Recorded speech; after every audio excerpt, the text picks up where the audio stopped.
चलिए तो एक और बड़ी खबर आपको बताएं, शांति धारीवाल और संयम लोढ़ा के बीच सदन में तीखी नोकझोंक देखने को मिली है। बड़ी खबर आपको बता रहे हैं, सिरोही के जिला अस्पताल से 28 दिन के बच्चे को कुत्तों के नोचने के मामले पर संयम लोढ़ा ने सरकार के सामने सदन में मांग रखी। मृतक बच्चे की मां को सरकारी नौकरी 10 लाख रुपए देने की मांग उनकी तरफ से रखी गई। उपनेता प्रतिपक्ष राजेंद्र राठौड़ ने भी इसका समर्थन किया। तभी धारीवाल बोले, आज होम की डिमांड पर चर्चा हो रही है, ये मामला चिकित्सा विभाग की डिमांड के दौरान उठाते तो अच्छा होता। इस पर दोनों के बीच तीखी नोकझोंक देखने को मिली है। शशि मोहन हमारे सहयोगी बने हुए हमारे साथ। शशि मोहन, आज ये जो तकरार देखने को मिली, इस पर क्या कुछ तस्वीरें सदन में दिखी?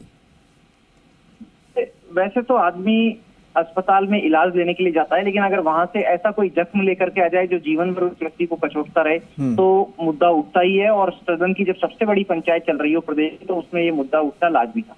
दरअसल सिरोही से निर्दलीय विधायक हैं संयम लोढ़ा, और उन्होंने अपने क्षेत्र का मुद्दा उठाया। सिरोही अस्पताल में कल दिल दहलाने देने वाली घटना हुई, जहां एक परिवार अपने इलाज कराने के लिए पहुंचा था। बच्चे के पिता सो रहे थे और माँ भी थी वहां पर, और नवजात 28 दिन के नवजात को कुत्ते उठा करके ले गए और कुत्तों ने बाहर उसको नोच दिया, उसको नवजात को मार दिया, उसका शव क्षत विक्षत कर दिया। तो लोग भी ये देख करके हैरान थे। लोगों के लिए दिल दहला देने वाली ये घटना थी।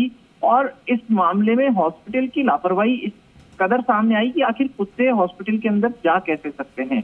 तो यही मुद्दा जब विधायक संयम लोढ़ा ने उठाया, उन्होंने पीड़ित परिजनों को मुआवजा दिए जाने की मांग की। तो इस पर मंत्री शांति धारीवाल ने कहा कि आज गृह विभाग की डिमांड से, और वो चिकित्सा की डिमांड के समय ये मुद्दा उठा सकते थे। और इस पर संयम लोढ़ा और मंत्री शांति धारीवाल में तू मैं हुई, और प्रतिपक्ष के उपनेता राजेंद्र राठौड़ ने भी इस पर बीच में अपनी बात रखी और संयम लोढ़ा की बात को समर्थन दिया। उनका कहना था कि पीड़ित परिवार को सांत्वना दी जानी चाहिए। इसके लिए चिकित्सा विभाग की मांग या दूसरे विभागों की डिमांड्स के ऊपर चर्चा का इंतजार नहीं किया जा सकता। यह मुद्दा मानवीय संवेदनाओं से और जनहित से जुड़ा हुआ है, किसी परिवार की जख्मों पर मलहम लगाने से जुड़ा हुआ मुद्दा है।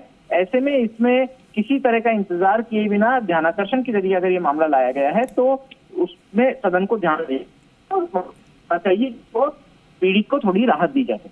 जी चलिए, शुक्रिया शशि मोहन जानकारी के लिए।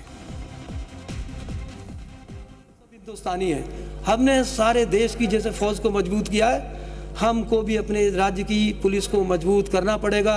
इनको टूटी गाड़ियां नहीं देनी पड़ेगी, इनको नई गाड़ियां देनी पड़ेंगी।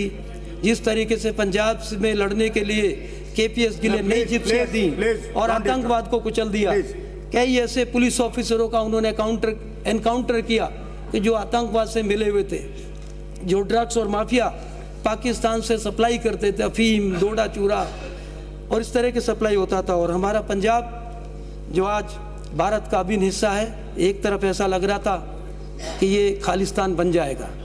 देश की प्रधानमंत्री जी की, इंदिरा गांधी जी की जान चलेगी, टूटता नजर आ रहा था। बेंडरवाला, अटवाल जैसे हमारे पुलिस की आईजी